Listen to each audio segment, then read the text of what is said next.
Olá, meus irmãos, a paz do Senhor Jesus. Que bom poder estarmos mais uma vez aqui, eu aqui, vocês aí, juntos diante de Deus, para juntos podermos aprender um pouquinho mais da palavra do Senhor. Nós estamos em uma série sobre a história da igreja e com muita alegria no meu coração eu quero trazer aos irmãos mais um pouquinho daquilo que Deus tem colocado diante de nós, aquilo que Deus tem me dado condições de alguma forma, poder oferecer aos irmãos um ensino satisfatório, relevante, que possa ser bênção na sua casa, na sua vida, na sua família, para o seu ministério, para o seu crescimento em nome de Jesus. Nós estamos estudando a história da igreja, a história do cristianismo, a nossa história. E é muito importante sabermos o que aconteceu na nossa história, muitos anos atrás, para que assim possamos estar preparados para aquilo que porventura possa vir mais à frente. Estejamos preparados, porque como diz a Bíblia, não há nada de novo debaixo dos céus, não é verdade? Então possamos aprender com a nossa história, com a história da igreja, mais de 2000 anos de história, podemos aprender com ela, nos precavermos de algumas coisas, nos apegarmos, nos arraizarmos em algumas coisas, deixar de lado algumas coisas, estarmos sempre aí preparados para a volta de nosso Senhor e Salvador Jesus Cristo. Desde já, você que é novo no canal, se inscreva no nosso canal, deixa aí o seu like, o seu comentário, se inscreva no nosso canal em nome de Jesus. Você que já é inscrito, Deus te abençoe poderosamente. É muito bom ter você com a gente aqui. Espero poder estar sendo bênção na sua casa, na sua vida, na sua família, em nome de Jesus. Você que deseja estudar conosco, deixa aí o seu nome, deixa aí o seu telefone, quem sabe possamos aí estar em contato e nós dois, eu e você, possamos juntos crescer, nos consolarmos mutuamente, aprendermos e compartilharmos algum dom espiritual aí, em nome do Senhor Jesus Cristo. Que Deus te abençoe poderosamente em nome de Jesus. Meus irmãos, Evangelho de Lucas, capítulo 2, e o versículo 1 diz assim: E aconteceu naqueles dias que saiu um decreto da parte de César Augusto, imperador da época, para que todo mundo se alistasse. Esse primeiro alistamento foi feito sendo Quirino presidente da Síria. Meus queridos irmãos, o Evangelho, ele se inseriu na história humana desde as suas próprias origens, desde o início. O Evangelho de Deus, as boas novas de Deus. De fato, isto é o Evangelho, quando eu me refiro ao Evangelho, as boas novas de que em Jesus Cristo Deus se introduziu em nossa história, em prol da nossa redenção, em nos resgatar, em nos trazer de volta para Ele, porque o pecado ele veio romper essa comunhão que havia entre o homem e Deus. Como todos nós sabemos, só há uma coisa que pode romper a nossa comunhão com Deus, chama-se o pecado. Enfermidade não nos separa de Deus, status social não nos separa de Deus. A única coisa que faz separação entre Deus e nós chama-se o pecado. E o Evangelho é isso, é Jesus Cristo, é as boas novas de Jesus Cristo. Deus se introduz em nossa história em prol da nossa redenção. Os autores bíblicos não deixam dúvida acerca disso. Tenho certeza que eu estou falando com pessoas que são alunos da escola dominical, de catequeses, alunos que têm aí aprendido a palavra do Senhor. Uma coisa interessante é que o Evangelho de Lucas, ele diz que o nascimento de Jesus ocorreu na época de César Augusto, quando Quirino era governador da Síria.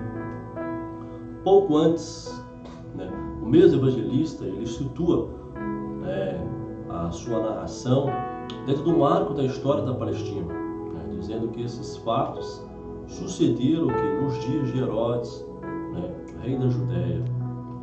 O Evangelho de Mateus, ele começa com uma genealogia que enquadra Jesus dentro da história e das esperanças do povo de Israel.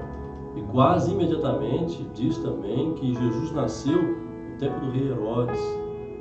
Marcos, ele fornece menos detalhes, mas não deixa de assinalar que seu livro trata do que aconteceu o quê? Naqueles dias. O Evangelho de João, ele quer assegurar-se de que não pensemos que todas essas narrações tinham interesse meramente transitório. E por isso ele começa afirmando que o Verbo, ele se fez carne, o decurso da história humana, e que estava no princípio com Deus.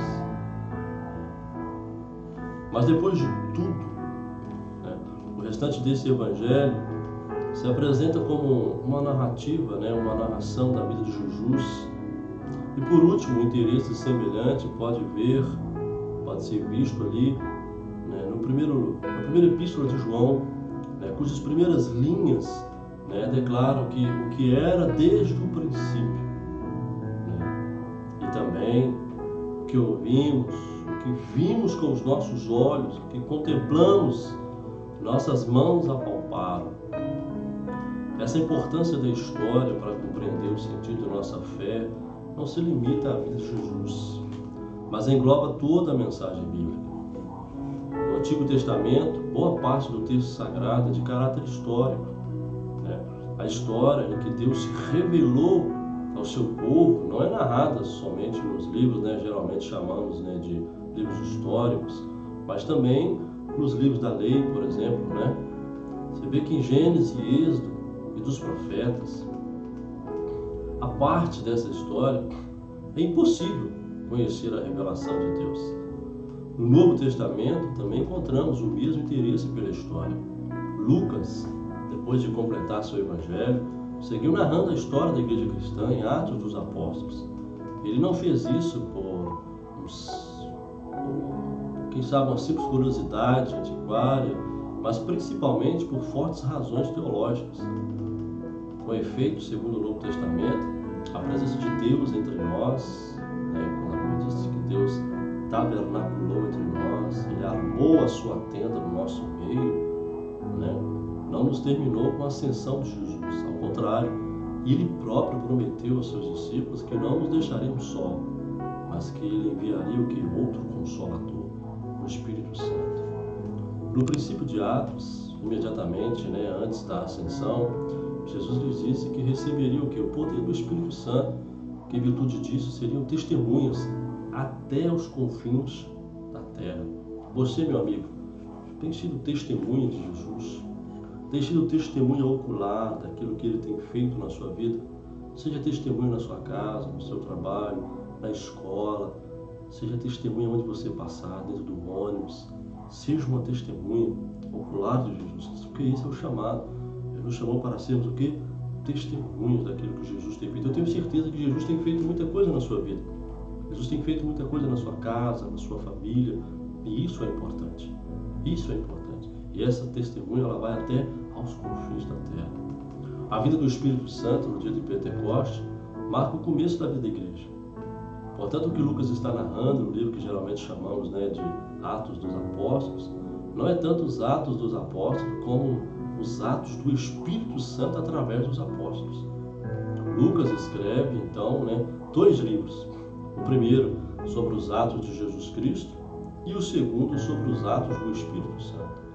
O segundo livro, entretanto, quase parece haver ficado incompleto.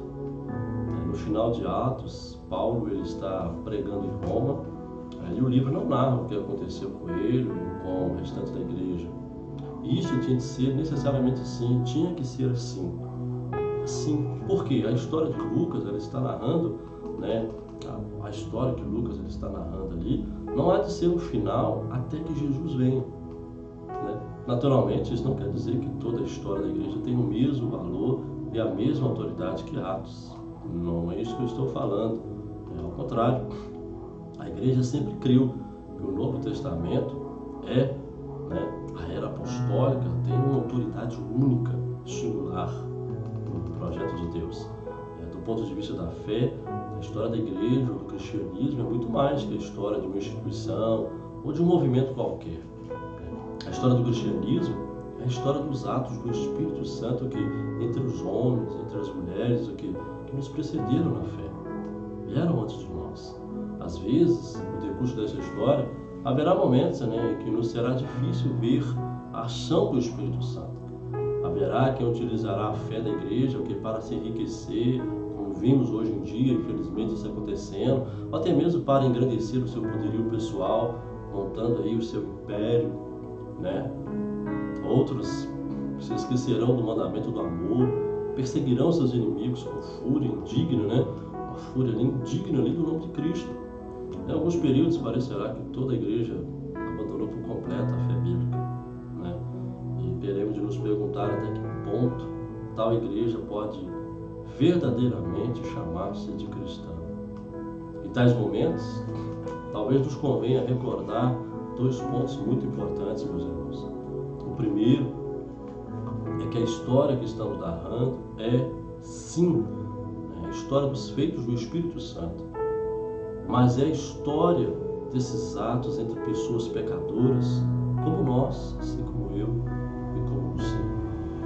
Isso pode se ver já no Novo Testamento, em que Pedro, Paulo e os demais apóstolos não são apresentados ao mesmo tempo como pessoas de fé e pecadoras miseráveis.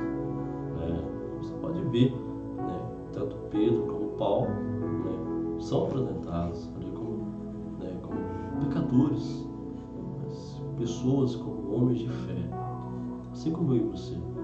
Se esse exemplo não nos basta, olhemos, né, os santos, por exemplo, de Corinto, a quem Paulo dirige sua primeira epístola, né? E o segundo ponto, para nós tratar, né, é que precisamente através desses pecadores e dessa igreja, que parece às vezes como totalmente descarrilhada, que o Evangelho chegou até nós, chegou até mim, chegou até você. Não é? Ainda através dos séculos, né, mais sombrios da vida da igreja, nunca faltaram cristãos que amaram, estudaram, conservaram, copiaram as Escrituras e que deste modo as fizeram que chegaram aos nossos dias. E além disso, segundo o que veremos, né, quando nós estudamos a história da igreja, né, do nosso próprio modo de interpretar as Escrituras, não deixa de manifestar-nos que o impacto que essas gerações anteriores deixaram, legaram para a gente. Né? E uma outra vez, né, uma e outra vez, através dos séculos, meus irmãos, o Espírito Santo, ele tem chamado o povo de Deus, ele tem chamado o povo de Deus, eu, você, nós, todos nós juntos, aqui, a novas aventuras de obediência. Nós também somos parte dessa história, desses atos do Espírito Santo. Esse é o desejo do meu e do seu coração. É o desejo do coração de Deus escrever essa linda história, a história da igreja. É onde o Pai, o Filho e o Espírito Santo trabalha através de mim, através de você, através dos nossos dons, para que possamos aí crescer mutuamente, desenvolvermos mutuamente, edificarmos uns aos outros, até chegarmos à estatura de varão perfeito. Meus queridos irmãos, que Deus te abençoe. Não sei o que você está passando neste momento, seja o que for, não se esqueça, o Espírito Santo está conosco. O Espírito Santo foi dado a nós, foi dado a mim, foi dado a você. Quando vemos a história da igreja, tantos momentos se passaram, parecia que Deus não agia, parecia que não havia ali a presença do Espírito Santo, mas lá estava o Espírito de Deus, controlando todas as coisas. Guarde bem isso no seu coração. A história da igreja ensina isso para nós. Que o mesmo Deus, o mesmo Espírito que orientou os apóstolos, que orientou os seus seguidores, os primeiros discípulos de Jesus nessa caminhada de fé, é o mesmo Espírito que hoje opera em mim e opera em você. Que Deus te abençoe poderosamente em nome de Jesus. Até o nosso próximo encontro, querendo Deus, em nome de Jesus. Que Deus te abençoe poderosamente, meu irmão, minha irmã, em nome do Senhor Jesus Cristo.